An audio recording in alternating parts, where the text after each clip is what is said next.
Um, hey guys. I mean, I don't know why I'm saying guys, but to to future Theo, I am back. Um, it's kind of awkward. I don't really know how to start this video, to be fair, or this stream, but yeah, it's been a second. Okay, it's been a while. It's for 21st of December today, 2025, and I haven't streamed in like properly in like a month. Eh, yeah, no, like a month. Um, yeah, but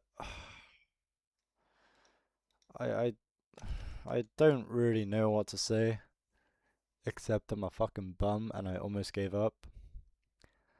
But I think for the next few weeks I'm gonna stop with the talking at the start of these videos and just get through this, okay? It is day 51 and we are on 1.6 of week 1. This is disappointing. However, I have time, okay? I'm not gonna get too deep into this, but listen. I'm in this Discord group with a load of other guys from the Imperium Academy, and I mean, they're old as fuck. No offense, but they're like 25. Like, if we're gonna do like a mean average of age, probably 23. Some are a little older, some are a little bit younger. But like, I think the youngest person in there, except me, is like probably 19. So, I'm not gonna beat myself up too much about this. I'm 16, haven't got a lot to lose, but there's definitely things that we can work on. But I'm gonna stop with the yap and get into it. But yeah, I'm gonna really have to write myself a small little message here throughout these weeks of why I'm an absolute loser. But I also came to the realization, not realization, but had like a kind of like a light bulb moment. But if I do all like 52 weeks, well, obviously I will. Even if I fucking stream once a week, I will complete this year challenge thing. But at the end of week 52, okay, I might go ahead and print off all of this. All of this, like some of it's bullshit, like some of this is gonna provide no value to people, but some of this might actually. Like some of this actually will be very beneficial to a lot of people. And I think it's kind of cool to have it just like in person throughout 52 weeks of of of grind. But yeah, I'm gonna get into it because we have no more time to waste. I have broken up now for the Christmas holidays. I've been off for like a few days now. But yeah, there's also some new things coming out like VIP.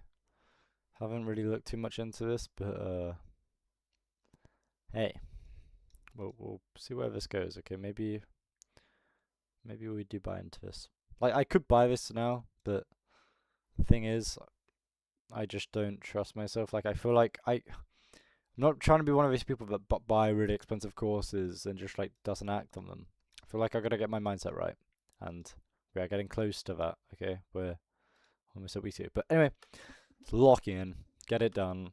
Stop being a bum. I'm not gonna yap too much about this, but yeah, maybe yeah. All right, let's do it.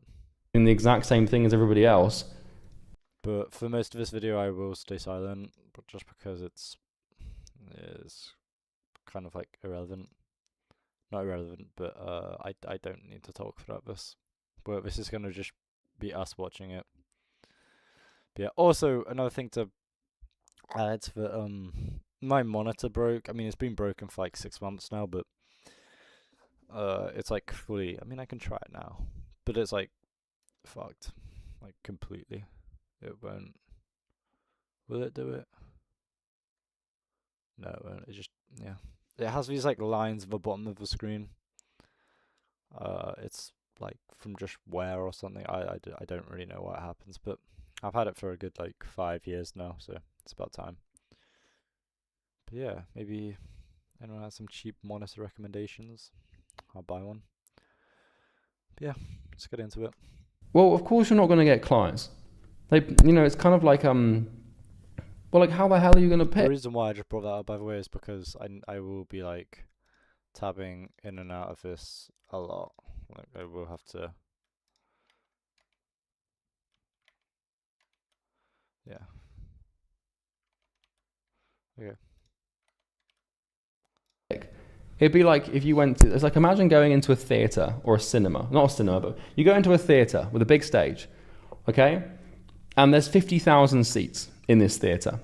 And everybody in those seats is your market, right? It's your niche. You've got 50,000 people sat down, okay?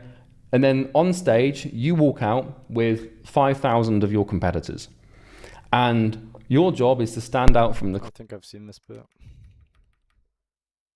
crowd of those 5,000, the market, everything in your business work better. And persuasion, the more powerful your offer, the less persuasive and skilled you need to be to acquire clients. Learning how to become persuasive takes years of daily practice and doesn't come naturally to lots of people. Creating a good offer takes a few hours and gives the same, if not better, returns. If you don't have a good offer, you'll need to persuade even more. So, if your offer sucks, you can still make money if you're an incredible salesperson. But I'm assuming that, you haven't got 15 years of sales experience under your belt. And even if you do, like if you have a good offer, it's going to be like candy from a baby. So yeah, of course, the best thing to do is be persuasive with a good offer, but we're going to teach you how to do both those things. And making it easy. Good offers make client acquisition easy. If you create a sales argument or an offer that cannot be defeated, then you will close deals. Like if you look at EasyGrow's offer, it's kind of like, how could you possibly say no? It's one of those offers to not mistakes people make when creating offers. The first one is copycatting. So remember that an offer is a way to position your product in a way that is so different from the competition that you stand out and cannot be rejected. Most people just copy their offers from the competition, which is a viable strategy to start, but not viable to scale. Learn to think for yourself and position yourself as unique and as a market of one. You want your offer to make it sound like your market can only get what they want from you. And playing it safe. The bolder, braver, and more ballsy the offer, the better positioned you will be and the more confidence it will inspire in your market. I like to create offers in my businesses whereby if I don't deliver, there are genuine consequences and risks on my end. And I want to play with a hand in the game, if that makes sense. And what I basically mean by that is like if someone comes on board to EasyGrow, for example, and they do not get results, I lose money, right? I actually actively lose dollars. Like I go into the red if someone doesn't get results, because not only do I give them back all their money, but I've then paid sales commission on that. And there's all sorts of other stuff involved as well that makes me lose money. So I like playing that game. I like to create these offers where there are real consequences to me failing, because it holds me accountable and gives me an incentive to get really good at what I do. And this is why my refund rate is like 0.4%, because we've got so good at what we do, because if we weren't, then we would lose money and I'd go out of business. And I don't want to do that. If a prospect understands that you have skin in the game and you have your neck on the line for them, they'll feel more comfortable working with you. And once again, it's a confidence thing. Now, if you're at the very beginning of your journey, do not go into the red for your clients, but at least come back to ground zero. So what I mean by that is you don't have to like pay sales commission and pay fees and go into the red if someone doesn't get results. But you should at least be back to where you started. So if you charge someone $5,000 and you promise them something and in a certain time, and then you don't deliver that in that time, then you should refund them. And that's going to hurt because you're kind of losing what they gave you, but you're no worse off or better off than when you started. So don't go into the red. Don't be like, oh, if you don't get this result, like I'm going to give you a full refund, then I'm going to work for free, then I'm also going to send you $3,000 to say sorry. If you're not good at what you do yet, that's dumb, because you're going to end up going into the red and actually going to get in trouble, right? So don't do that. Now, complicating it. Offers can be like, people can really complicate this. So complicated offers confuse people. You want your offer to be clean, simple, and easy to understand. You want to think about offers from an MVO perspective, which stands for minimum viable offer.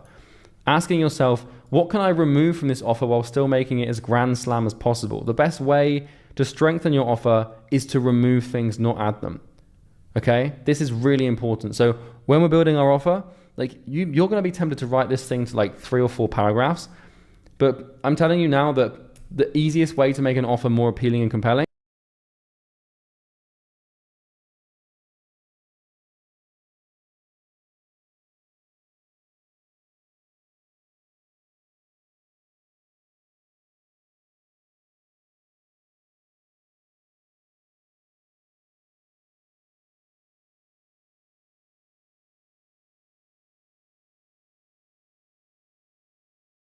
Put up, sorry, I just need to do something. Give me a second. Okay, no, man. I thought it was gonna leak something, but no.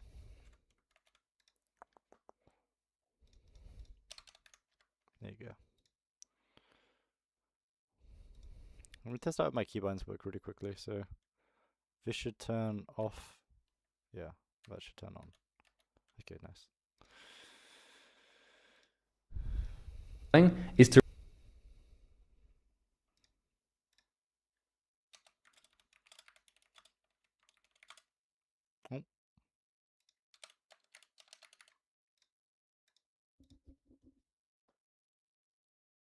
remove things, not add them.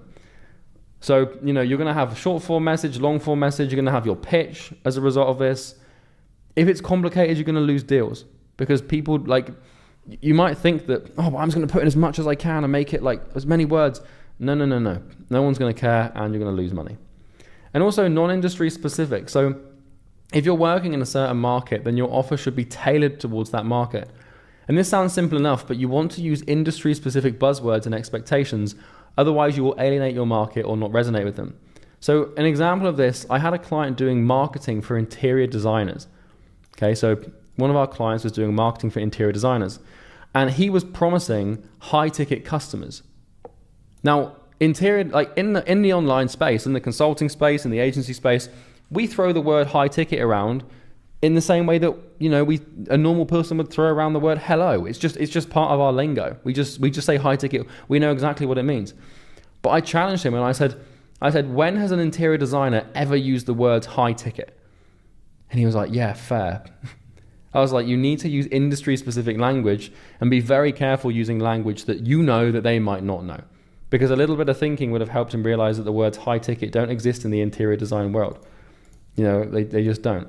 It's the same way where if you're helping plumbers, you don't tell them you're going to get them, you know, more clients, because plumbers don't see their like customers as clients. They don't. Client is like a B2B term. Just because you want clients doesn't mean they do. If you were talking to plumbers, you'd use jobs. You know, I'm going to help you get more jobs. I'm going to help you get more hot water cylinder repair clients, or you know, I'm going to help if it's electricians, I'm going to get you more house rewires. You know, you got to be careful with these words. And based on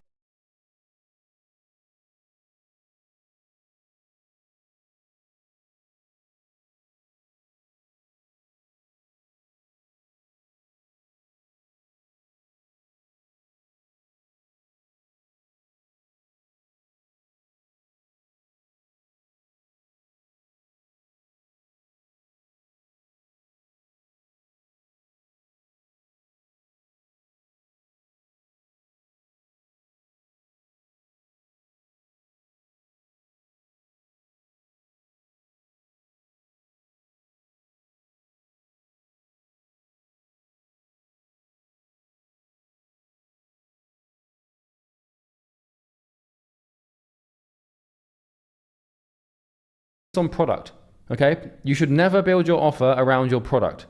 Instead, you should build your product around your offer. So start with a bold claim that people genuinely care about and want, and then figure out how to make a product that delivers it. This is the most fatal mistake people make. They limit their promises and claims to their skill set, experience, and expertise, instead of using claims and promises to stretch their skill.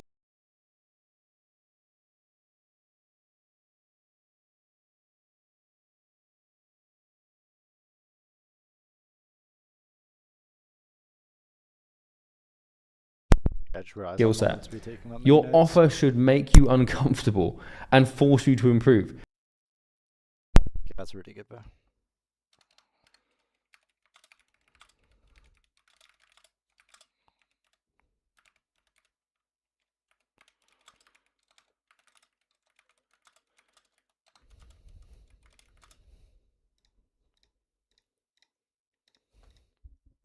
When I launched Easy Grow's offer, I was beside myself with terror. I was like, if this thing doesn't work, like I'm in deep trouble. Now, I'm a little bit more seasoned and experienced and hardened in the offer creation business, so I kind of knew it was going to be fine. So I'm not saying that you should create some absolute ridiculous thing that you're never going to achieve in a million years, at least for like 3 or 4 years, right? But you want to try and push the boat a little bit. It should make you feel a little bit like, holy shit, can I really do that? And then that's how we really put petrol on the fire with the business. It's when you've got to perform. You've got to figure that thing out. And if you have to, you will, because there's money on the line. So what is the actual structure of an offer like? What does an offer look like? Well, offers consist of 5 variables and also a wildcard variable. So what we have here is, in terms of the structure of an actual high ticket consulting offer, is we have N plus O plus T plus RR plus M times S. And so what this means, the actual structure of an offer is niche plus outcome plus time frame plus risk reversal plus methodology multiplied by spin. So the niche is obviously the group of people you work with. The outcome is the result that you're going to promise them. And the outcome is basically what I'm just going to put here, what happens if you solve the problem that they have, right? Time frame is the amount of time it takes to get the promised result or the promised outcome. Risk reversal is a huge component, and risk reversal is basically a safety net that clients have to avoid wasting or losing money. So a risk reversal is basically when it's a way of giving someone confidence. It's a way of saying, hey, person in niche, I will help you get exactly what you want in a time frame that's reasonable for us to do it. And if I don't, then you don't lose your money. Okay? So risk reversal can come in many forms.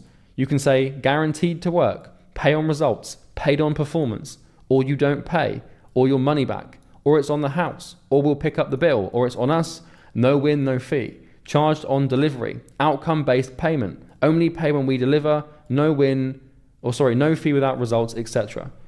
Now, you're going to be taking money up front from people, and I'm going to show you how to collect thousands of dollars on Zoom with one call. And I'm going to walk you through a sales system that will allow you to do this, and you're going to crush it, and it's going to make you a lot of money. But what you're going to do is you're going to charge people for your services, and if you don't get them the result that you promised them, then you're going to refund them. And let me tell you right now, you better fucking refund them. If you don't get them results, fucking refund them. Do not be greedy. Do not be a nasty person and keep money that isn't deserved, because that's not what I'm teaching you to do. What I'm teaching you to do here is create risk reversal offers that make people feel safe, and they should genuinely be safe. I do not want anyone in this program promising the moon, not delivering it, and then keeping people's money afterwards. If you do that, there is absolutely no place for you here. You do not belong here. Now, with that said, hopefully that's not you, and I'm sure it's not. I'm sure you don't have bad intentions. But the reason I say that is because what we're going to be doing is taking money up front and saying things like, oh, this is pay on results. So what you're going to do, Mr. Prospect, is pay me now, and if you don't get the result that I promised you, then I'm legally obligated to give you a full refund, which means that you're paying on result. Now, a lot of people will be like, oh, that's not true, but kind of, you got to spin it a little bit. It's the same thing where it's like, only pay when we deliver. So, okay, Mr. Prospect, you're going to pay 50% now, and you're going to pay the other 50% when we deliver. And if we don't deliver by X date on what you want, then that 50% you paid us is going to be fully refunded back to you, and that's in writing, and you can dispute the payment, and it's fully within your control. So we're still taking payments up front. So the risk reversal really relies on you being a good person, which is why I had to kind of give you a bit of a stern talking to there. But I really mean it. Like, I do not want to, if I see anyone in this program scamming people, promising guarantees, promising outcome-based payments, and not honoring their word, like, you can just leave, because I have no time for people like that. Okay? So, yeah. Because you won't get anywhere. You might make like a couple of grand, but then you're done. Like, it's out. You're not going to build anything. You're going to ruin the reputation of Imperium Academy. And more importantly, you're just compromising your integrity for a bit of cash, which is disgusting. So methodology, the high-level steps that you take to deliver the promised outcome. So part of your offer is your methodology, which is basically like how you actually get the outcome, explained at a very, very, very high level. And so when you're building your methodology, this is kind of like you're explaining what you do, but remember, we're not selling what you do, but you need to sort of explain and justify how the outcome can be delivered in the time frame. And then spin is basically doctoring and manipulating the terminology of the offer components to be persuasive. So spin, in essence, and I'm just going to put these here, otherwise it's going to annoy me. Spin, in essence, is basically like changing, like using different vocabulary, using different words, taking different angles to make your offer seem more sexy, more compelling, more appealing, etc., etc. So here are a few offer statements I've just come up with. So this is really what an offer looks like. It's basically just 2 lines of text, really. And it might be 3 lines of text, depending on how many words you've got to use. But it really should just come down to being this simple. So for example, let's say that we work with binge eaters. So the niche in this question is binge eaters. The outcome is overcome your binge eating habit, right? Which is obviously the result of, as a result of promising, the result that you promised them. And then the time frame is 90 days. The risk reversal is all you don't pay. The methodology is using our 5-step beating binge eating proven program. So the methodology, you're not saying, I'm going to help you beat binge eating by managing your cravings and then holding you accountable and giving you a community of people and coaching. No, we just say we have something called the beating binge eating proven program, and that's called spin, right?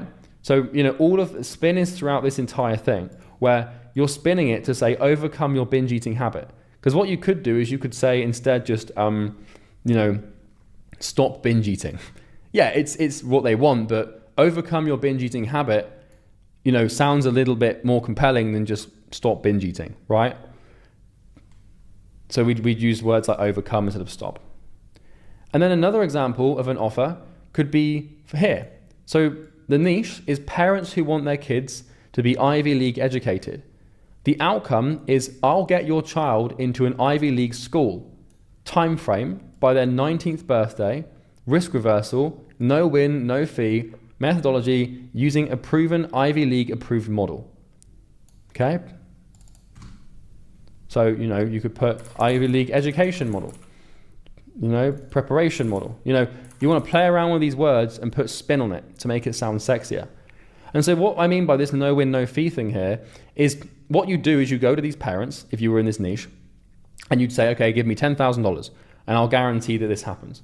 And if it doesn't happen, then you refund them $10,000. Or they give you $5,000 now, $5,000 when it's finished.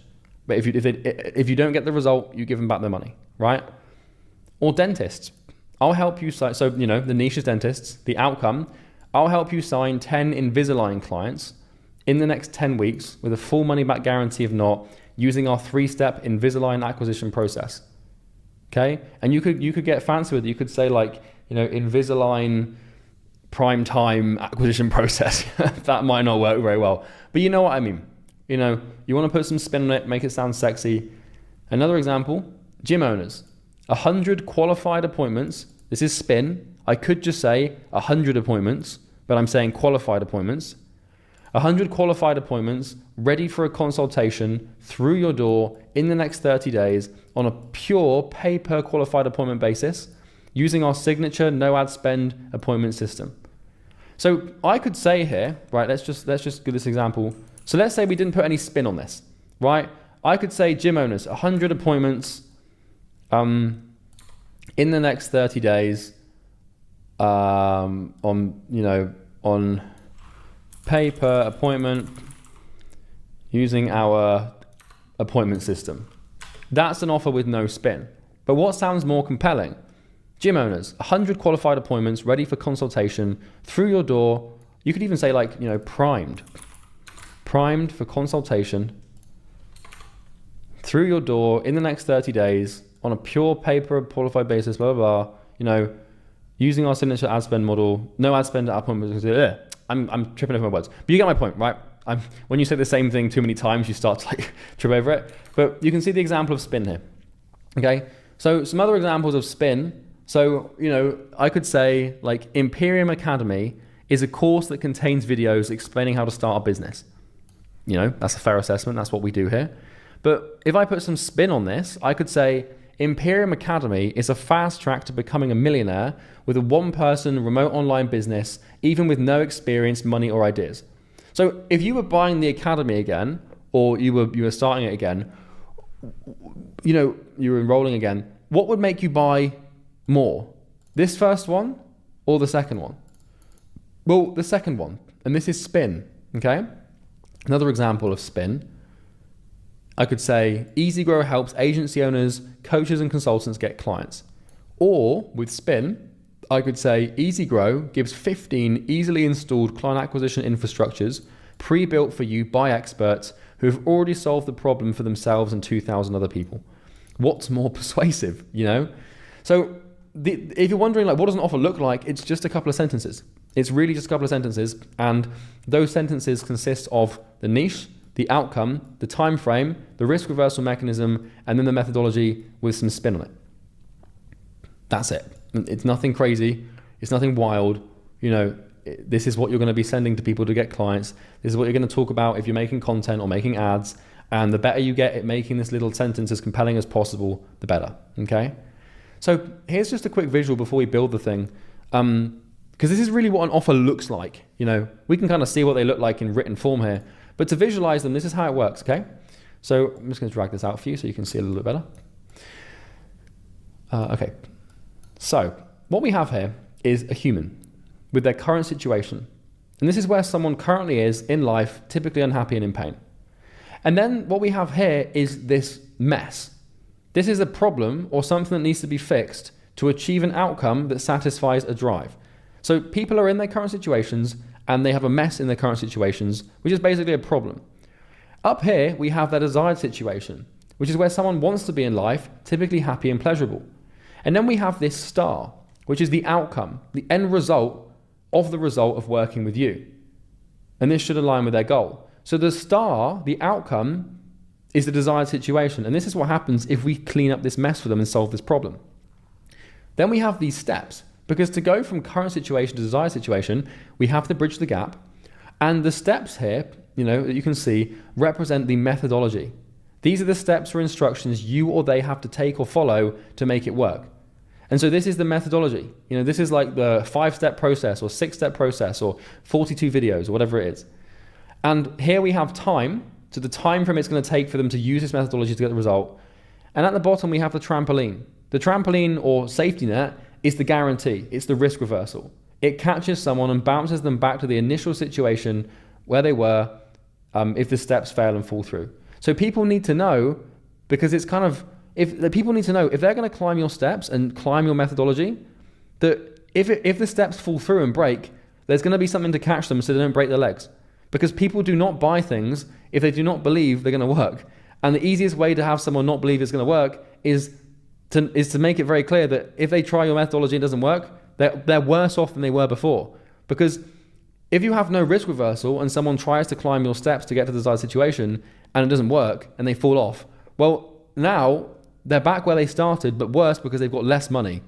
Like, you know, and that's how you make an offer that no one wants to buy. So this is how we visualize an offer. Methodology bridges the gap, but the methodology, remember, is not the thing that we're selling. It's the vehicle. The outcome is the thing that we're selling. The methodology gets them to the outcome from the current situation to the desired situation by solving the problem to bring about the result and the outcome by using the steps with some risk reversal at the bottom. And really what you want to make sure is that your methodology is so sound and your steps are so good that you don't need a trampoline. But it's there anyway just to make people feel safe. In the same way that, you know, if you were doing a bungee jump, you know, you've obviously got, you know, you're all strapped in and stuff, but it might make you feel a little bit safer if there is a net at the bottom. Now, you hope to God you don't need the net, but at least it's there in case you do, right? And so this is how we visualize offers. This is really what you're selling to people, and this is the easiest way for me to explain it. So we've already kind of covered this, and I want to go into it one more time briefly with you here, and this is the business model thing. So in the last video or the previous videos, I know you've selected your business model. So we picked between done for you, done with you, or DIY. But what I wanted to do quickly was just double check you've definitely picked the right one, because the offer that we're going to craft and create has to fit the business model, okay? So the risk reversal mechanism, the methodology, the time frame, like the expectations, you know, this has to fit like specifically a business model that you've picked. So we're gonna really quickly recap this and exercise it again. So as you remember from previous videos, we've done this a few times now. We've got 3 different models for consulting. We've got done for you, which is where you execute on the critical information on behalf of the client, where you're doing the work for them to get the result. We've got done with you, which is where both you and the client are working together to apply the critical information to get the result. And then we have DIY or do it yourself, which is where you teach people and they... I'm pretty sure we're gonna do done with you. Done for you, I mean, I'm a human behavior and influence consultant, but I don't think I can. Well, I don't really know what problem I'm solving yet, so it's really tricky. But I'm thinking if I'm helping, if I'm if I'm helping people with certain like. Okay, this is gonna sound so bad. I gotta ask ChatGPT really quick. Ooh, wait, hold on.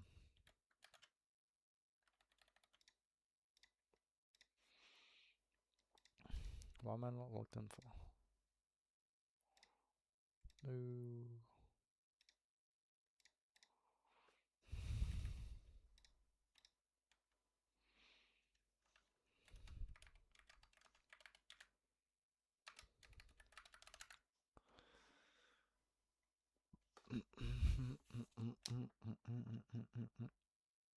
Hold on, I just got my phone because I gotta sign in with. Hold on.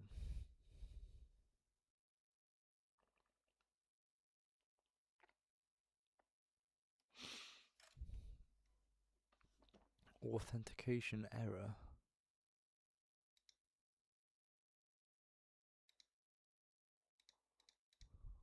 What?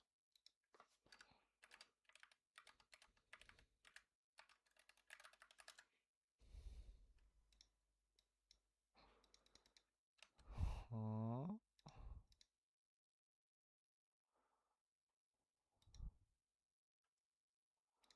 Hold up.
Um.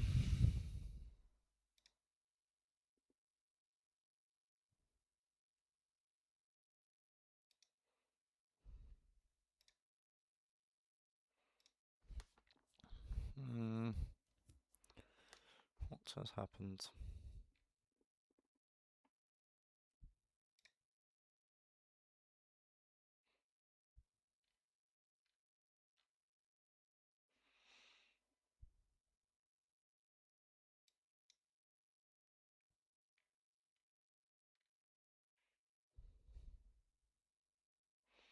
Let's try it one more time.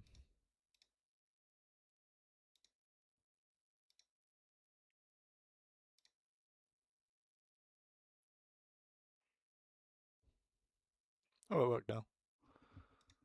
Let's go.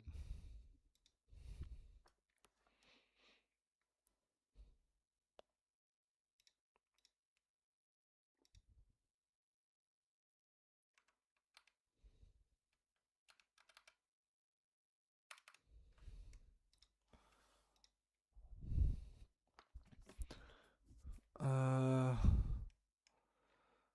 What was I gonna do? Oh yeah.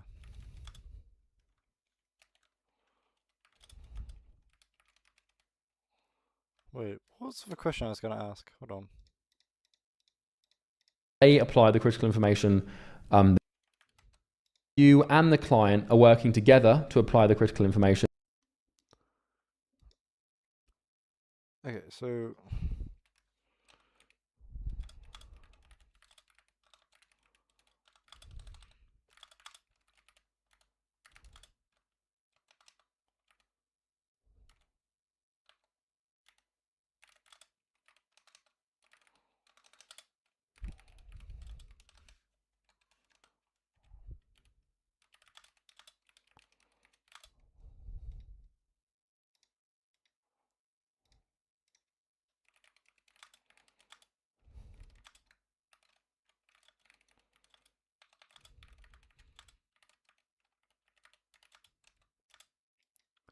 bro, my spelling is so bad.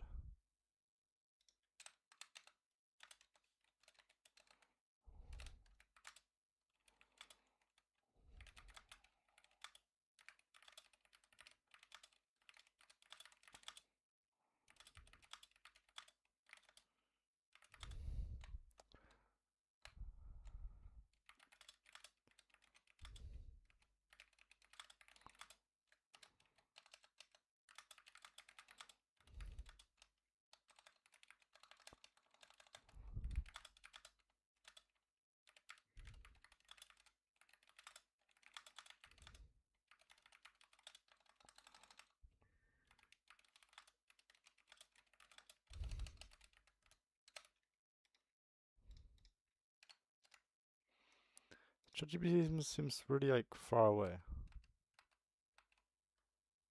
Oh, not good. Okay. Bruh, wakey wakey.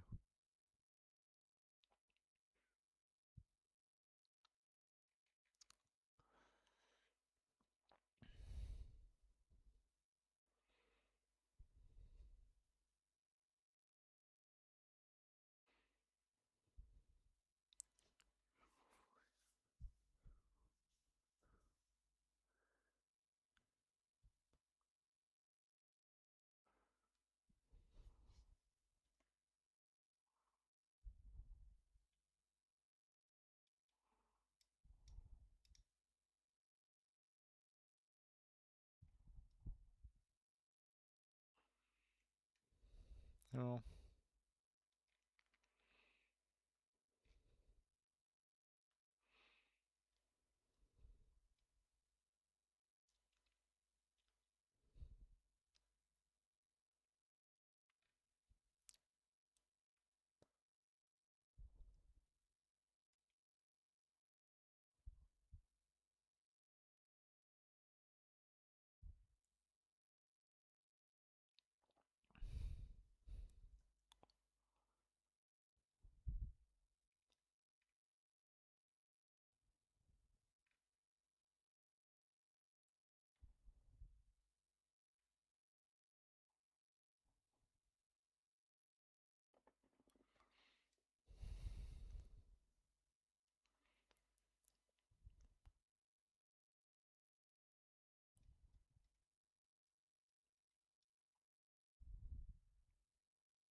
So,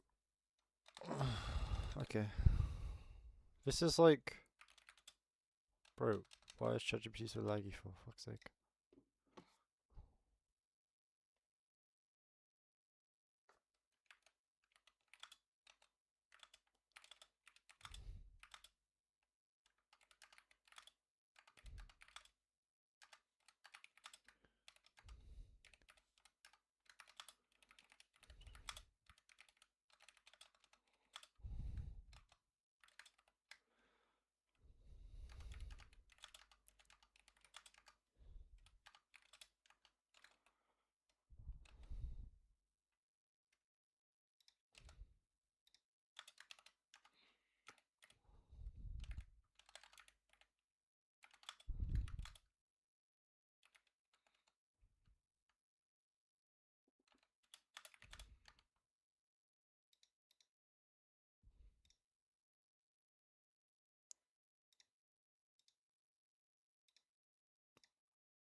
Wait, what was the?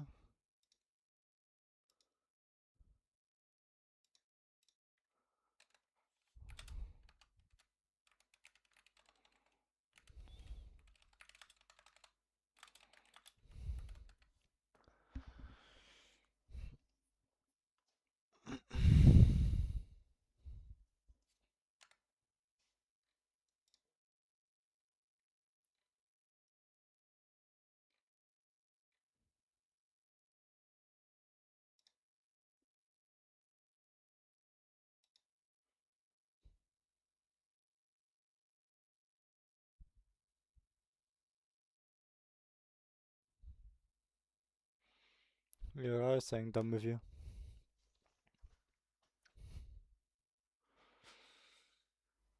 Yeah. Okay.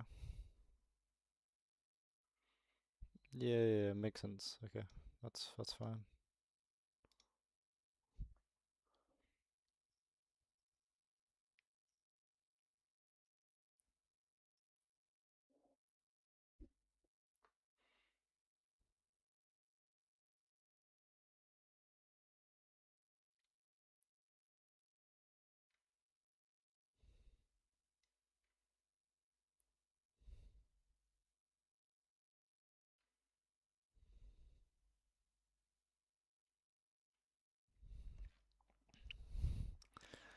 Okie dokie.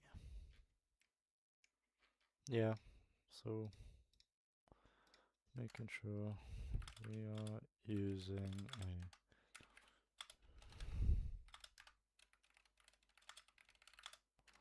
so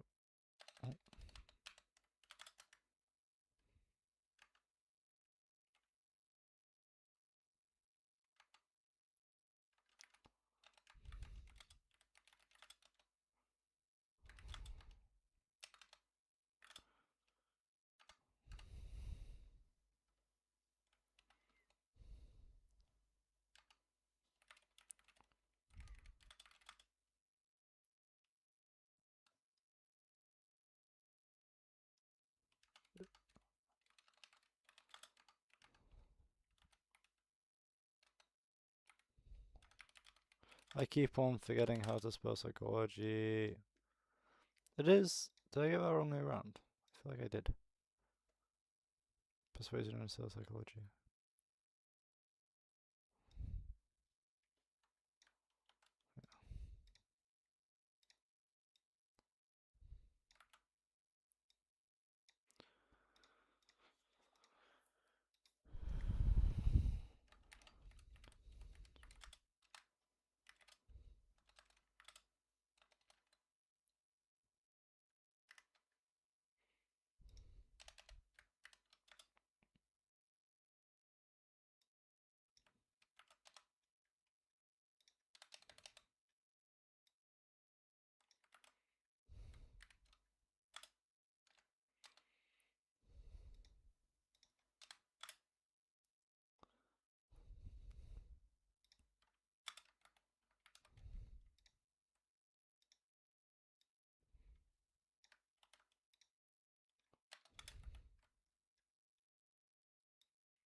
Okay, these are like our foundations.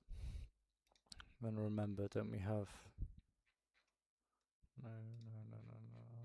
It's like your 4 things that you should be working on. Is it here?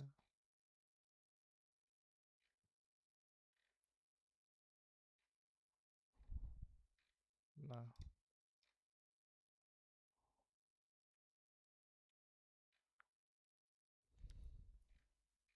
No, man. Just go on. To get the result. And then we have DIY or do it yourself, which is where you teach people and they apply the critical information themselves, which is, for example, what you're doing right now by watching this video. Okay. Now, all 3 models vary slightly in structure, but the underlying principle of the business is that, you know, you are providing critical information to solve a problem, to create value. The only real distribution or difference, is the distribution of the work and who does it. So obviously you've probably picked already, but we're just going to go back through it again. I want you just to verify that you've definitely picked the right one, and you can do this even if this is your first time watching. Okay. So remember, done for you, you know, business model is for people who are total beginners with no experience in a niche, where you can deliver value by doing the work for clients. Now, here's the thing, right? Because I've already got you to pick a business model, right? And it's probably going to be done for you or done with you if you're just starting.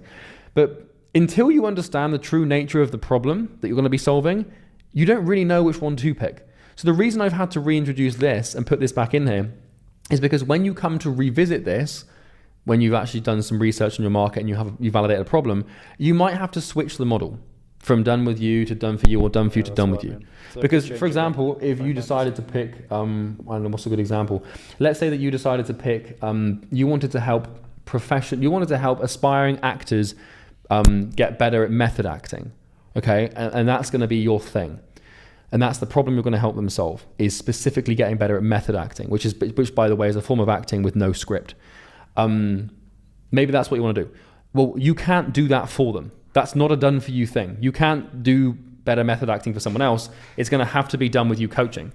In the same way that if you decided you wanted to help young men with dating, and, you know, let's say you thought initially, oh, I'm going to do done with you dating coaching, but it later transpires that the problem you're going to solve is dating profile optimization. Well, that could be a done for you solution instead. So maybe you would do it for them and log into their dating apps, like whatever. I don't know if it's like Tinder or whatever the hell people use these days.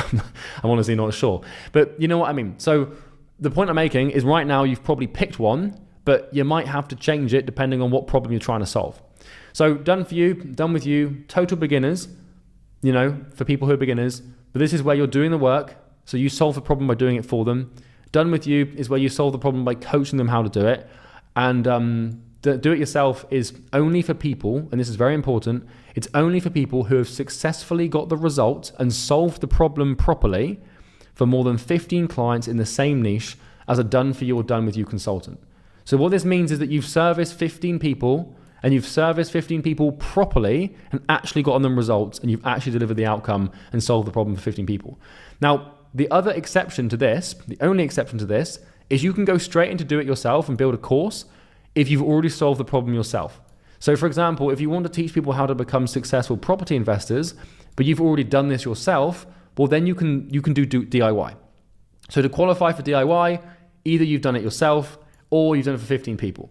Say for example, you wanted to get into online fitness coaching and you're a 21-year-old guy and you are a beefcake. Let's just say you are completely jacked and you've got every man's dream body. Well, you can go straight into teaching people how to do that with a course because you've done it yourself. But if you want to get into fitness and you haven't done it yourself, then you need to help at least 15 people do it first, right? So that's that. Now, remember, the end goal for any consultant should be do it yourself, which is a high ticket course, okay? This is the end goal.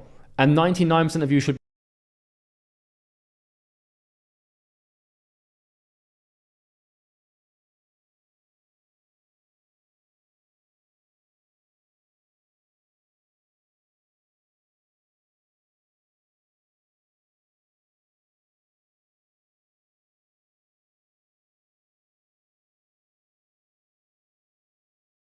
be aiming for DIY because DFY and DWY are springboards to DIY, okay? Now, DIY, do it yourself, revolves around selling a high ticket course. High ticket means you're charging thousands of dollars for access to critical information required to get the results. And sometimes this can be tens of thousands of dollars. You can charge 10, 20K, 30K for these courses, depending on your model. If you want to get to 100K a month and become a millionaire, the easiest way to do that is do it yourself. Trying to get to 100K a month with done for you or done with you is incredibly difficult unless you have extremely high prices. And even then, like I've done this. I've got to 100K a month with a done for you agency, and I've got to 100K a month with a done with you coaching business. I've done it with both these models. This was Northflow Consulting. This was Imperium Agency before Imperium Acquisition, and it sucks. Like, you know, I had like 64 clients, which just was basically unmanageable, and it was chaos, and our profit margins were low. Then I transitioned to info, and it was fine, right? Info means DIY. So let me just repeat this, because I know you've heard this before, but it's really important. Done for you and done with you are absolutely amazing models for beginners who are just starting out.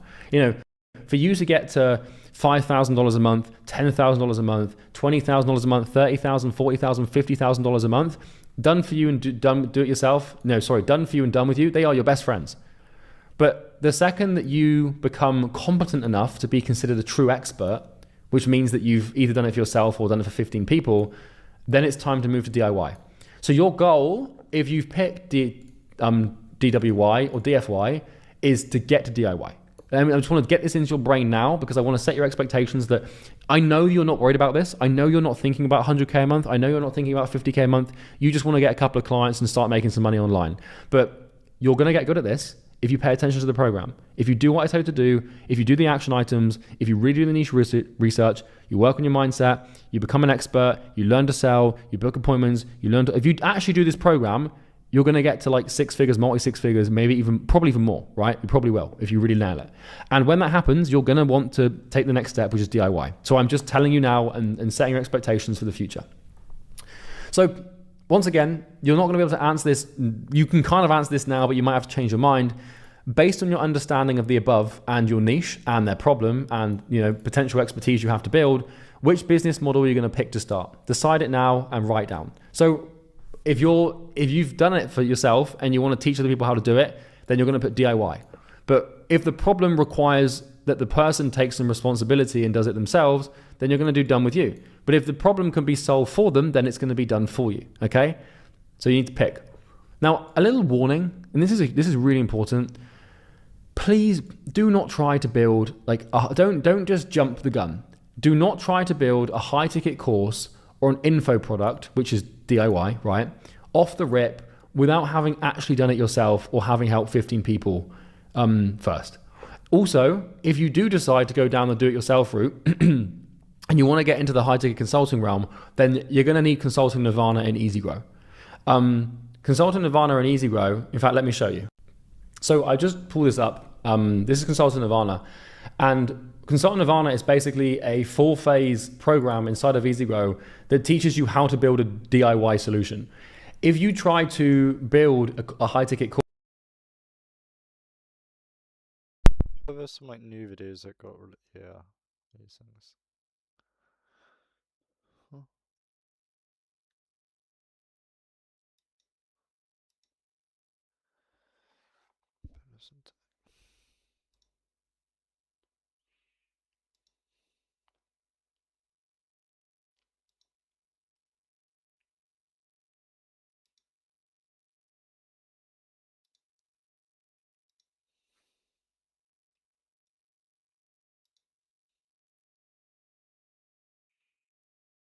Hmm.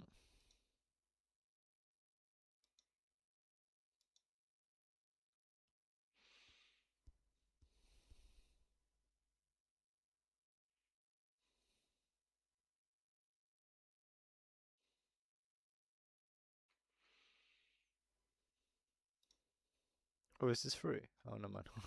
Wait, is it? No, it's not. Yeah, no, it's not.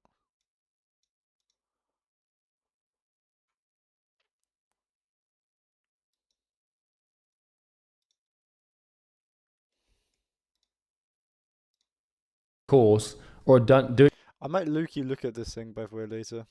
Maybe off stream. The whatever it is. This. Never procrastinate again.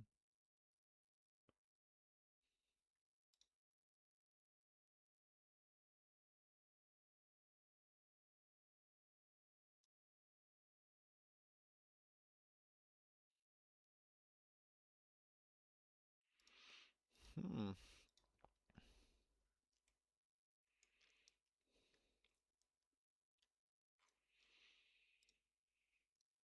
Do-it-yourself solution without consulting Nirvana, you're going to make some huge mistakes because there's so much that you need to know around this. Like, for example, all the support systems, like how to actually operate the thing, how to scale the thing.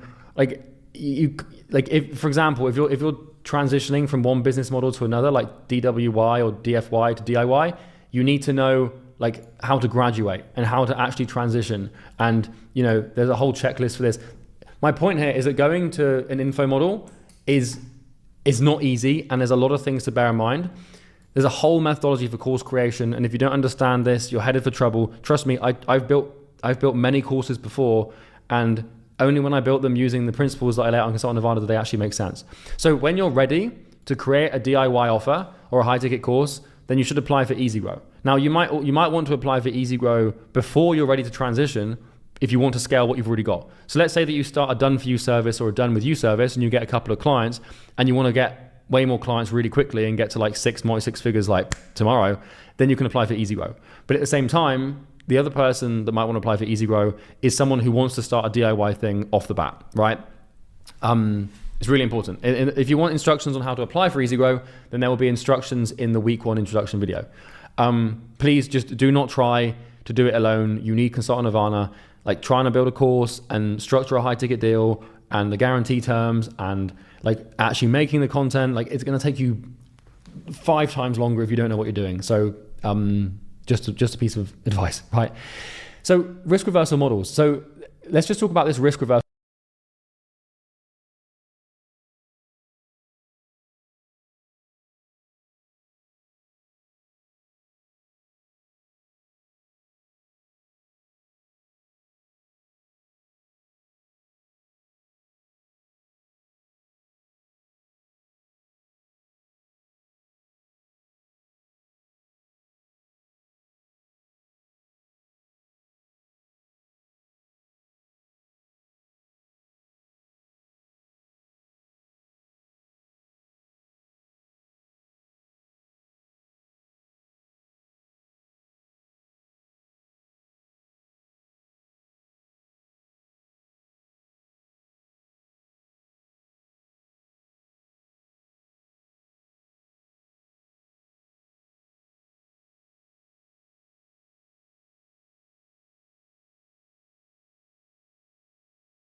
Thing real quick, because there are many ways to charge clients depending on what business model and risk reversal model you pick. And there are best practices to follow. So you might be a little bit kind of confused by these terms that we've got up here. Where are they? Guarantee, pay on results, pay on performance, or you don't pay. Like I like to create offers where I'm charging people up front, but I'm spinning it to say, hey, you're paying on performance, or if we don't win, there's no fee. And what that means is people understand once they come on board that if they don't get the result, we give them back their money, right? I don't like people paying a percentage of what I make them. Never do that. people are going to try it on you.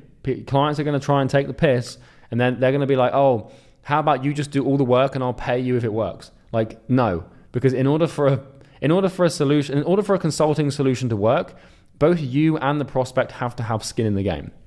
So what I don't want to see anyone doing is taking on clients essentially for free and then like being like, oh, but I'm going to give them like, they're going to give me a portion of the revenue I get them, or they're going to pay me for when the result comes, because they won't.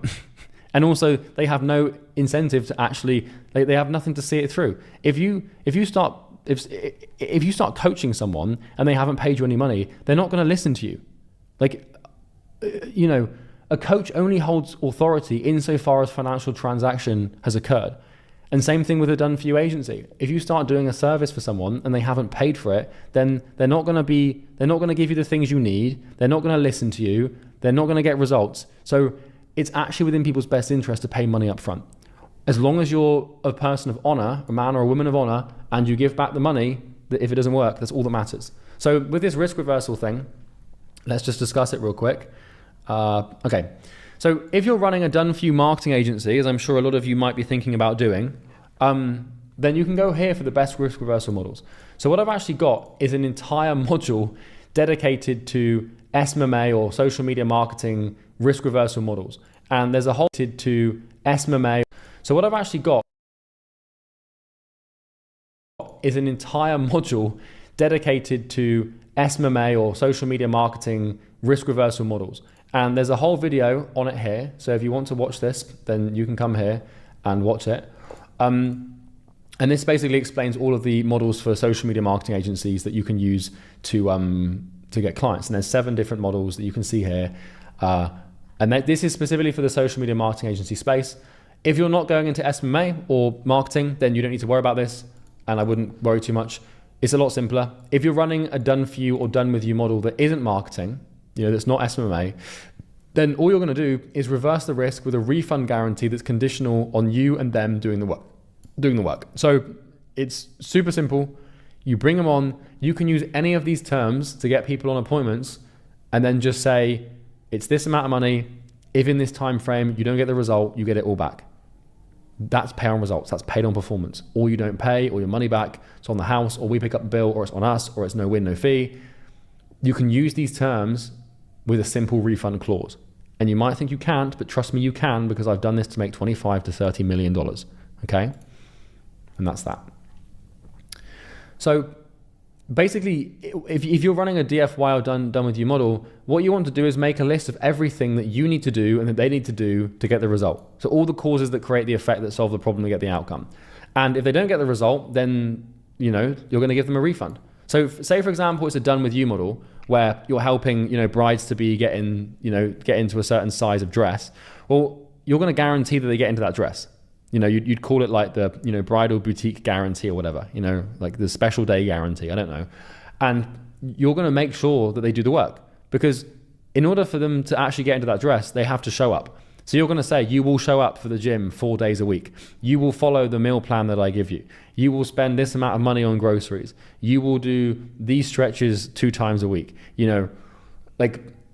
People have to do the work. And so what we do with guarantees is we're going to write a list of things they have to do. And provided they do them, if they don't get the result, then we give all the money back. But the funny thing is about this is you're never going to have to refund people, because if you know as an expert exactly what they have to do to get the result and they do it, then they're going to get the result and you don't have to refund them.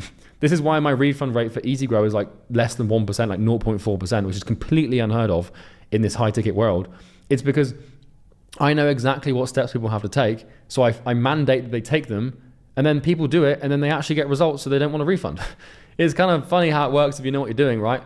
So don't worry about this for now, because you're gonna now you're gonna be worrying about this refund thing. I know you're thinking about this, like, well, how the hell? I don't know how to write a guarantee, and I don't know how to write legal documents that entail refunds and stuff, and I don't know.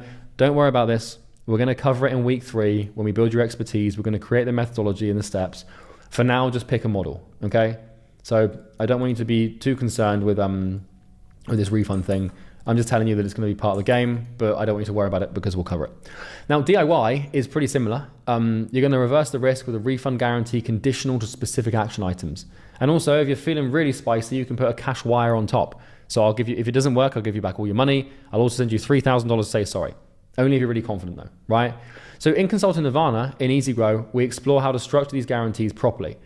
Do not try to set up, because I'm not going to cover DIY offers in this thing because it's extremely complicated and it's it's advanced, right? So if you're an advanced person and you want to get into DIY, then you need Easy Grow, because if you try and create a conditional guarantee term without knowing what that looks like or the method behind it, then you're going to get lots of problems with refunds. But in Consultant Nirvana, we explore how to structure these guarantees. So yeah, don't try and set one up without Consultant Nirvana, because you're gonna mess it up. So 2 rules for risk reversal model selection. 2 rules. Never free, no matter what. I do not care what anyone tells you, what prospects try and pull on you. Never, ever offer your services for free. Never. Okay? Get it through your brain right now. Free is worse than paid. Because if you want to get clients and you want to get your first couple of clients, it's way more compelling for you to say, I will do pay on results, than free. Because no one trusts free.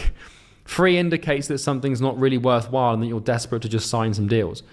So, you can do this, depending on the strategy you've got. I know there's some irony with me making like free content and stuff like that. But specifically, like if you're trying to build like a proper product and like you're selling something high ticket, that doesn't act as like a funnel to sell into like a different product, and it's not a loss leader or anything like that. Your main service, your main product, like mine is for Easy Grow, for example, should never be free, no matter what. No free trials, none of this bullshit, no free with 30 days. We have to get money up front.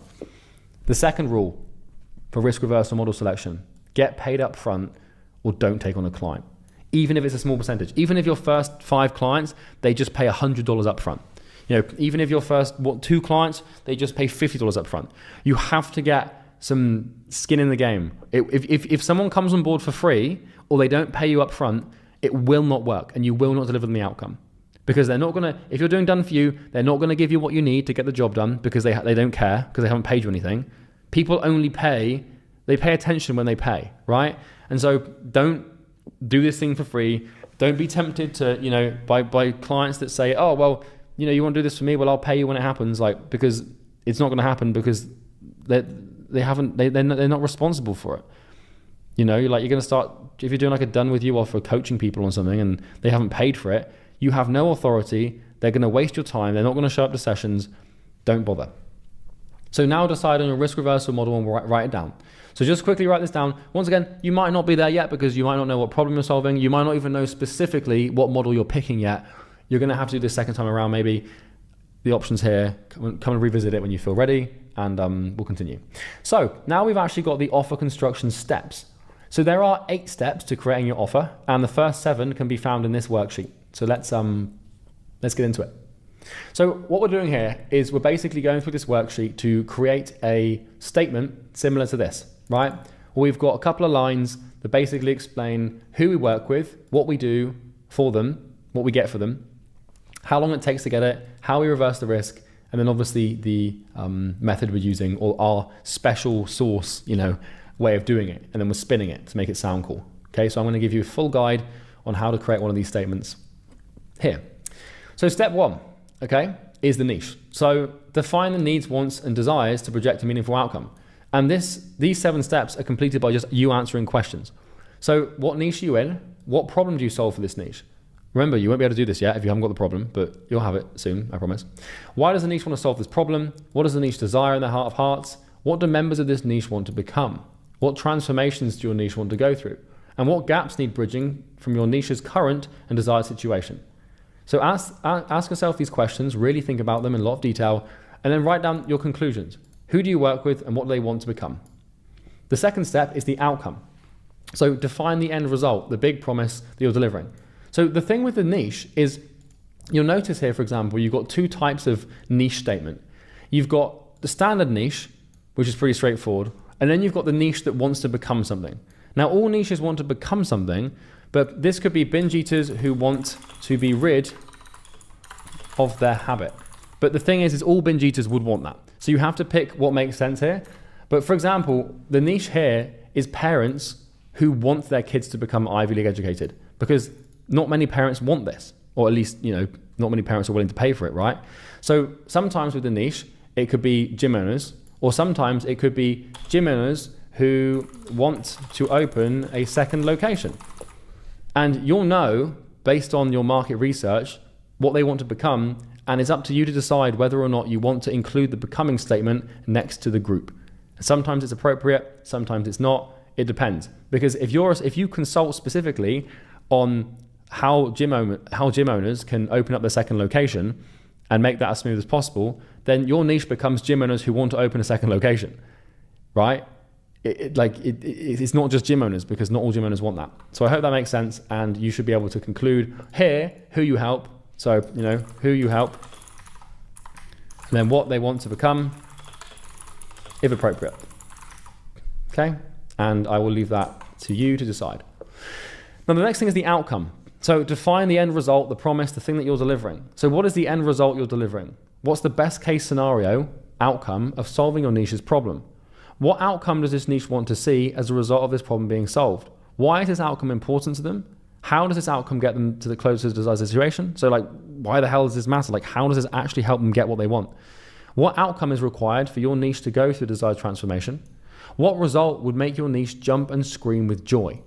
And what outcome would be groundbreakingly life-changing for your niche? And can you make it tangible or measurable? Can you put a number on it?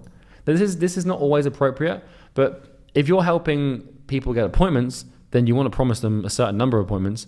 If you say to gyms, I can help you open more locations, well, is it just one extra location or 5 extra locations? So wherever you can, try and make the offer tangible. Sometimes it's not appropriate, sometimes it is. You're going to have to use your understanding of your niche, your problem, and your market research to fill in the blanks and make this make sense, okay? So that's that. And you can conclude here. What's the big promise? What's the result? Summarizing this into one little sentence. So step 3 is time frame. So define the length of time that must elapse for you to cause a desired effect using your critical information. So once again, first time around, you're not going to know this. Second time around, you should if you've done enough research. So what's a realistic time frame for you to achieve the outcome by? Why does it take this long? And how could you make this time frame shorter? And then conclusions. How long is it going to take? Is it going to take 12 months, 52 weeks, 6 months, 90 days, 14 hours, 3 days, 4 months? Pick the time frame, okay? Methodology. So step 4. What steps or instructions need to be followed for the outcome to be achieved? Now, once again, you're not going to know this too well, right? You're not going to know specifically what steps. Until you've been through week 3 and you've become an expert, you're not going to know how to solve the problem. But what we're trying to do here is come up with a shiny tagline that encapsulates what you do in a couple of words, right? So if you're running a done-for-you service, this is where you explain the steps you might take. If running a done with you or coaching solution, then you can list the steps that you'll take. And you might have to revisit this in week 3, but for now, what are the core components of your product or service? How do these components help people achieve the outcome? List what needs to be done in full detail in order to achieve the outcome. And what are the most important causes to the effect of the outcome on this list? And what are the least important causes to the effect of the outcome on this list here? And can the least important things be removed while still achieving the outcome? And then, if they can, redo your list and make it as simple as possible. So here you're trying to make a really simple list of everything that has to happen for someone to get the outcome they want and for this problem to be solved. Now, if you can't do this yet, which is fine, right? Because you're not going to be able to do this until you're an expert. What you want to do is answer the next question first, which is, can these steps be understood by a 10-year-old? Because you need to make your methodology really simple and understandable.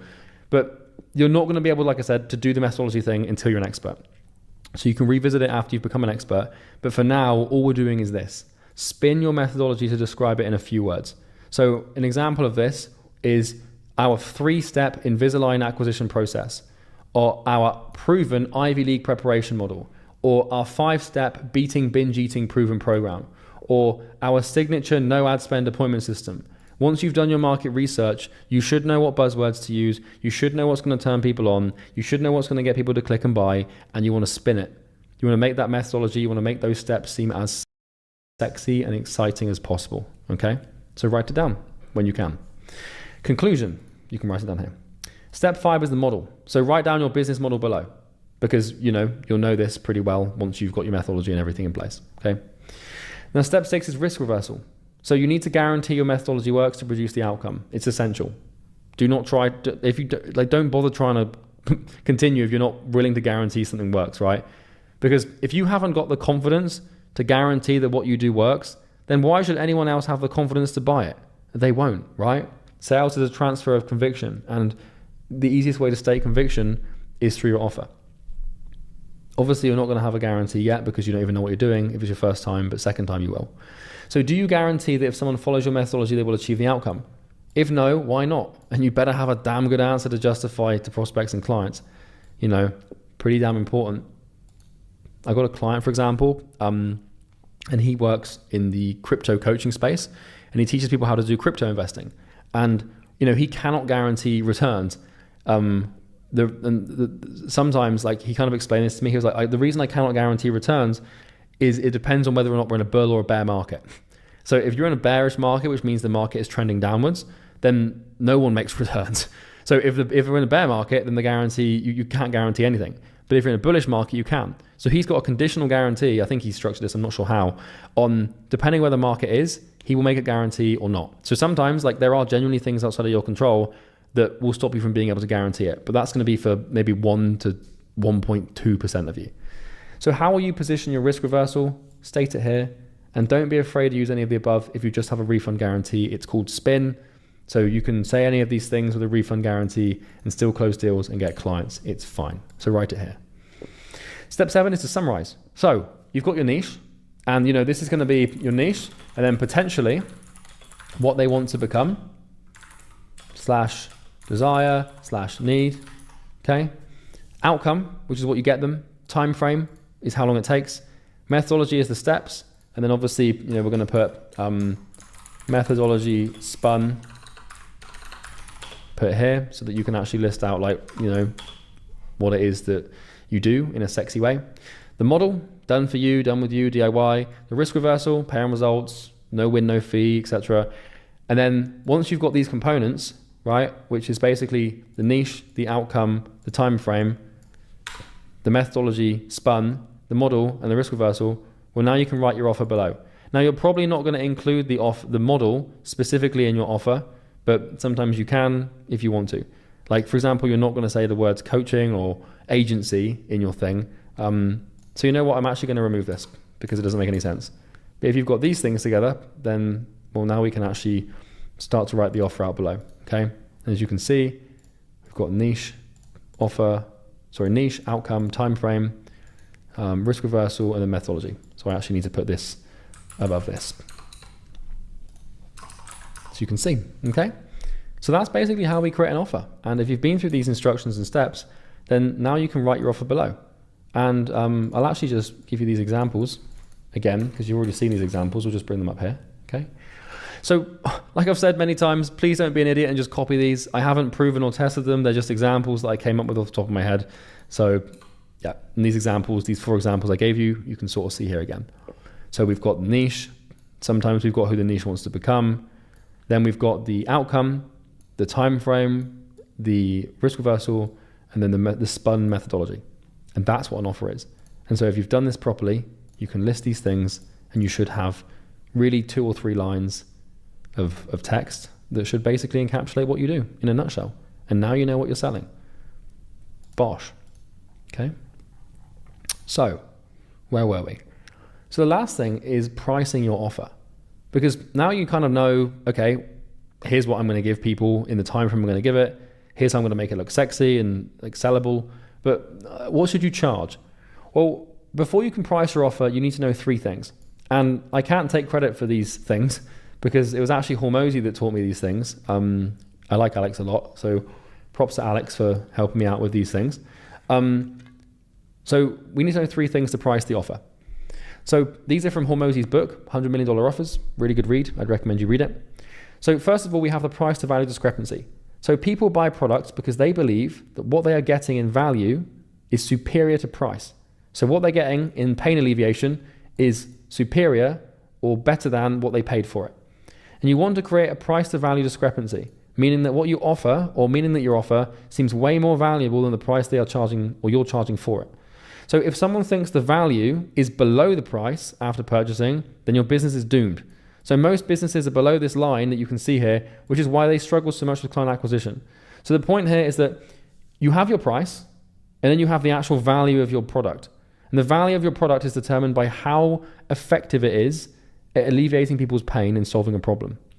And if it's really effective and it does it really well, then you've got high value, which means you can charge high price. If you charge a massive price but have low value, then you're going to disappoint people and destroy your reputation, and you won't be in business anymore. But if you can charge a price that's below the perception of value, then people are going to refer people, you're going to get happy clients, you're going to have an easy grow where you get hundreds or multiple hundreds of multi-6, 7-figure students, and things get really good. And so the average product put you at the point of cancellation or below. So if you have an average product, if you're just kind of okay at what you do, then you're going to end up at this little point here, which is where people start dropping off, they start asking for refunds, they start canceling, and that's not good. So there are two ways to improve the discrepancy between price and value. So the first option to reduce this discrepancy, to get more people to pay and less people to drop off, is to reduce the price. And reducing price is never a good move, ever. You never want to reduce your price. Option 2 is to increase the value, which is basically just to make your product better. So price can only be reduced to 0, and charging less sucks in every way imaginable. So we don't want to try to, position ourselves well and make more deals and make more money by charging a lower price. That's just stupid. What we want to do instead is increase the value, because value can be increased to infinity. This is a race to the bottom. This is a race to infinity. And adding value is amazing in every way imaginable. So the market will find the money to pay for your thing if it works. This is what people don't seem to understand about customers and the market, is even if someone doesn't have much money, they will find the money if they're in enough pain and if you can add enough value, okay? And if you don't believe me, I've seen people who, are literally dead broke, find $10,000 out of nowhere, whether it's from family members or credit cards or banks or random savings or begging family members to pay for things that they didn't even need. And an easy example here is, imagine you take your financial state right now, okay? And let's say that you have less than $10,000 in your bank, which might be true. And let's then say that I come to you tomorrow and I say, hello, here is a Lamborghini Urus, and it's worth $250,000.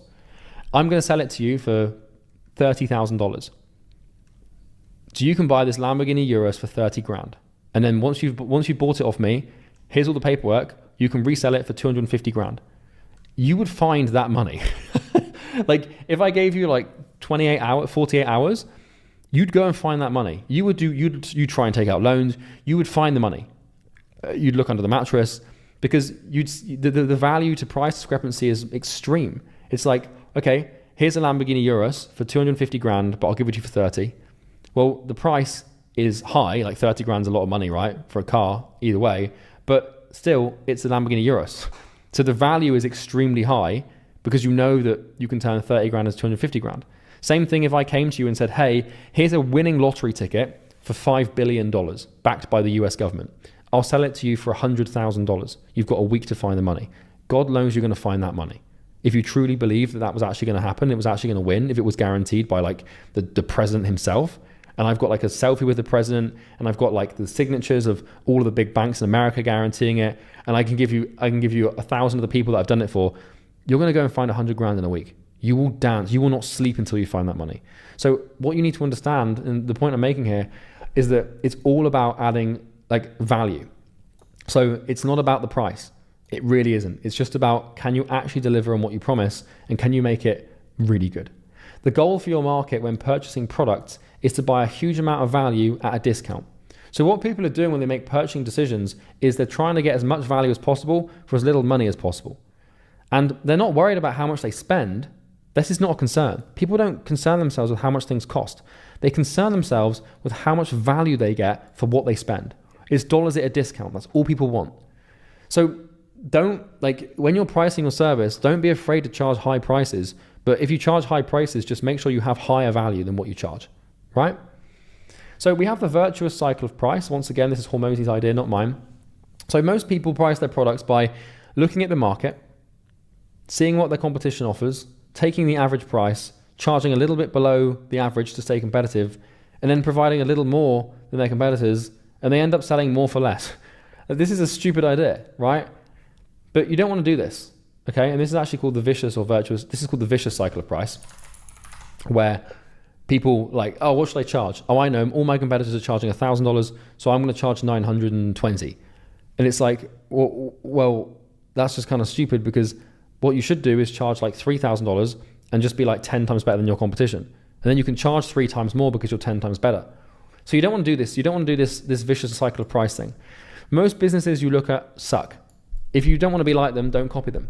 So this cycle repeats, and in the end, the market just goes wrong, because this cycle repeats and repeats in the market among competitors until profit margins deteriorate. This is called market efficiency, and it makes everyone go out of business or just barely stay afloat. So instead, you want to increase price. So here's a diagram from the $100 Million Offers book explaining how this works. So when you drastically increase price, you become a market of one. So here's the thing, right? There are variables inside of your business that will determine the quality of your business, like, your clients, how much emotional investment they have, how much the perceived value of your product is, how good their results are, how high in demand your thing is, and also the revenue for fulfillment per customer. So if you decrease your price, you reduce your client's emotional investment, you reduce their perceived value of your product, you reduce the results they get because they have less skin in the game, you reduce the perception of how much your product's in demand, and you reduce the revenue for fulfillment per customer. But if you increase the price, then you increase the emotional fulfillment or the investment. You increase the value perception, you increase the results, the demandingness, all these things go up. If you also, in the business, right, you have your profit, your perceived value of yourself and your expertise, perception of your impact and your results, service levels, and also sales team conviction. So if you decrease your price, all of these things decrease. But if you increase your price, they all increase. And so the key to pricing in your business is to charge as much as you bloody can. Like, low prices don't mean more sales. They might do in e-commerce or drop shipping, or if you're selling stuff on Amazon, or you're selling stuff jam at a market stall on a Monday morning, well, then price comes into it.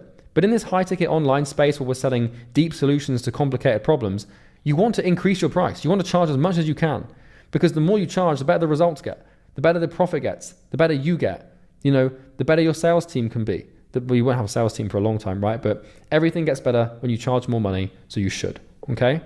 And high prices equals high value. Price is a communication of value. And in economics, this is called Giffin's goods, or the law of price association, where if I told you that I have a car that's worth $200,000, you'd probably perceive that car to be quite valuable. In the same way that if you're shopping online and there's a t-shirt for $1,000, you'd assume that that t-shirt is made of great material. Price is a communicator of value. And people perceive more value from products if they're more expensive. And charging higher prices literally makes people believe your product is better. So increasing price actually increases the quality of your product. And this is what Hormozy did with Gym Launch. So Alex Hormozy's first business, proper business, I say proper business, but like online coaching business, was called Gym Launch. And they charged like $15,000 for their program, and everybody else charged $5,000. And when you're the most expensive, and when you're way more expensive than your competitors, it forces your market to think that this must be something different. And your price communicates a lot about your business and the value it provides. So don't be afraid to ramp your prices up. Just think, if someone's paying you more, you have more leverage to get them results. So I'd run this thought experiment. You might be thinking, but I don't know how much you want to charge for your services, right? Because you might not even know yet, but eventually you'll know what the problem's worth. But one thought experiment that I like to do all the time is I like to ask myself this: if I 10x'd my price today, what would I have to do to make the product more valuable than the price? So, if I'm selling a product for $5,000, which is not my price, right? But if I was for $5,000, and I asked myself, if I wanted to make this 50 grand, what would I have to do in this product to make it more valuable than the price? And that's how you can extract insane value propositions out of your business and really improve your product and make it way better, okay? So this is just the philosophy of pricing. This is why I like the high ticket space. You want to charge as much as you can. You want to charge people high prices. You want to position yourself by charging more. Now, this obviously only works if you can actually deliver results. So I am going to tell you in a second, you're not going to be able to do this at the beginning. You're not going to be able to come out of the gate and just charge like 20 grand for a course that no one's been through, because it probably won't work, because, products are iterative, which means they get better with time. So like at the beginning, my first course was like $500, you know, like you don't have to worry about this yet, but I'm just saying like never decrease your price and always look for ways to increase it because there's a lot of leverage in price. Okay. So offer pricing worksheet. So step 8 of offer construction is pricing. Okay. So we've done the 7 steps and there's one more step, which is step 8, which is to basically use the resource below to price your service. So the number one lesson in pricing is you will only close clients on what you think your product is worth. It doesn't matter what the market will pay. It doesn't matter what your competitors charge.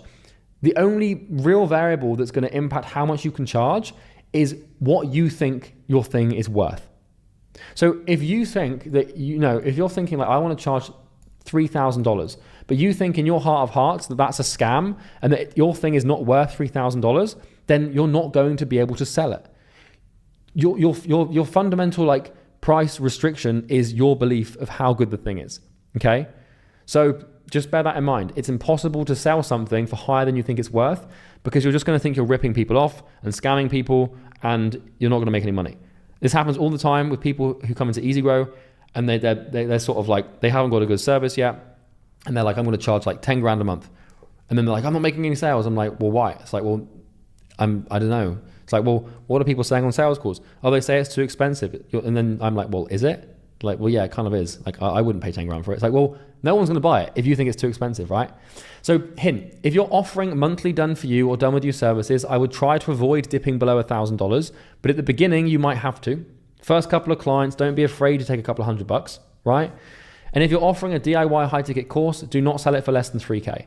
So generally speaking, you don't want to go less than 1K a month if you're retaining people, and you don't want to go below 3K in one payment if you're teaching people. Now, once again, this is so subjective to you and depends on your experience and what you think you can charge. If you think that 1K a month for your done for you service is too much, you're not going to sell it. It just won't sell. But I would entertain the idea of trying to imagine that people would pay it because, you can get away with this. And it's not like something you get away with in terms of like a Machiavellian scam, but you can really charge thousands of dollars and people will truly, honestly pay it. And trust me, all it takes is one person to pay it and you'll be like, what the hell? My first ever marketing client was £1,000 a month. Best feeling ever. So you might need to close some clients on a lower price point to get comfortable charging thousands. It depends on how much confidence you have in your service or product and how much you think it's worth. So we've got this little Venn diagram here. So really there's 2 things that will determine what you should charge. The first is what someone's willing to pay. And the second thing is what you think it's worth. And almost always, people are willing to pay more than what you think it's worth. And I know this to be true because I've increased the price of my product, of EasyGrow, for example, like 10 times. And not once has the conversion rate ever decreased. If anything, it sometimes goes up. So you always want to find out what people are willing to pay and then what you think is worth, and that's where you're going to charge. But the only way you're going to charge more is if you think it's worth more. And the only way you're going to think it's worth more is if you get better at what you do. And so you can see how everything is born out of the product. So here's a worksheet to price your offer. It's really straightforward. There's once again some questions for you to sort of run through here. So what is your competition charging for a similar outcome? And what is the outcome you're promising worth to someone? And what will they be willing to pay for it? And at what point do you think that the price exceeds the value of what you're doing? Which is obviously bad. And what do you think the outcome is worth in monetary terms? So, pretty important thing to ask. What are you going to charge? And just put it down. And you won't know this yet, but once again, once you found the problem, you will. You'll have a price in mind. You'll have this arbitrary kind of idea as to what you think is fair, and that's what you need to start with. But you need to make it your mission to try to increase your price every couple of months by getting better at what you do and thinking it's worth more. Because you do not want to get trapped charging hundreds of dollars a month because you're not going to make any money. It's too hard to get. It's just as easy to get someone to buy something for like $5,000 as it is $500. Trust me. I promise it is. I know that sounds hard to be true, but it is. So if you 2x your price, what would you need to do, to add the value to your product to justify it? And then the same question, just another little thought experiment. If you 5x your price, what value would you need to add to justify the price increase? And if you 10x your price, what value would you need to add to justify it? So these questions are basically here to answer the problem of you increasing your price. Like if you want to increase your price, you need to increase the value of a product. So if you want to make more money, the biggest leverage is just increasing the price. Because, if you have a product for $1,000 and you sell 10 and you can get 10 people to buy it for $2,000 instead, you've just doubled your business by one decision. But the only way you can do that is by thinking it's worth it and by basically adding more value, right? So it's all about how much value you add. So if you're unsure as to whether or not your newfound methodology will actually achieve the outcome, once you've done your research and become an expert, then you just want to make sure that your pricing structure or guarantee structure isn't structured so you enter the red zone. It's really important for me to tell you this, that I want it to be the case that the worst case scenario of you not getting results for someone is them getting back their money. Don't have some crazy wacky offer that puts you in the red just because I might, for example, until you know that your thing works. Okay? So that's basically how to price. It's pretty straightforward. You want to work on increasing your price and charging as much as you think you can. You want to meet this at its peak. Like, you want to find out what the market's willing to pay and get there as fast as you can. But you can only do that for as long as you think what you have is worth that price. And so you need to increase the value of the product. So you increase what you think is worth, and then the market will be happy to pay for it. So in summary, here's what we've covered. Create as if you are. So creating this offer as if you already are someone that can deliver on it. Because if you don't, then you're kind of screwed. Explaining offers. So we've gone through the actual offer structure and, really kind of like, well, basically what is an offer and what's its role. We talked about the power. So why offer has so much leverage, the mistakes and what to avoid. You might want to reread them.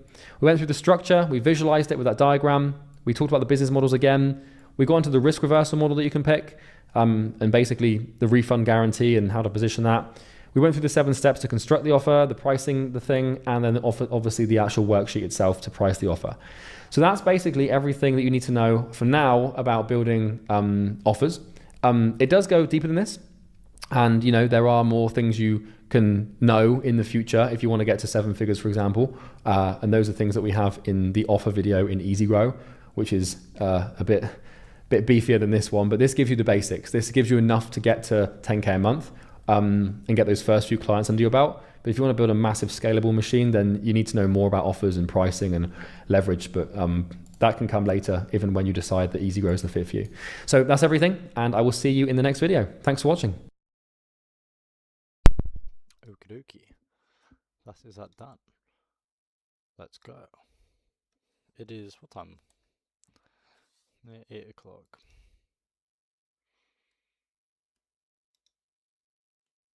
What is this?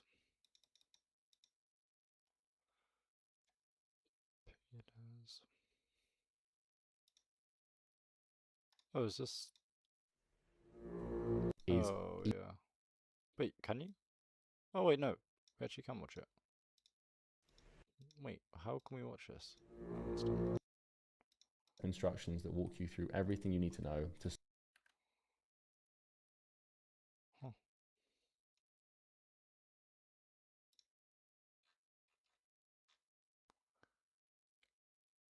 Can we go on? Oh, this is... Okay, never mind. Okie dokie. Okie dokie.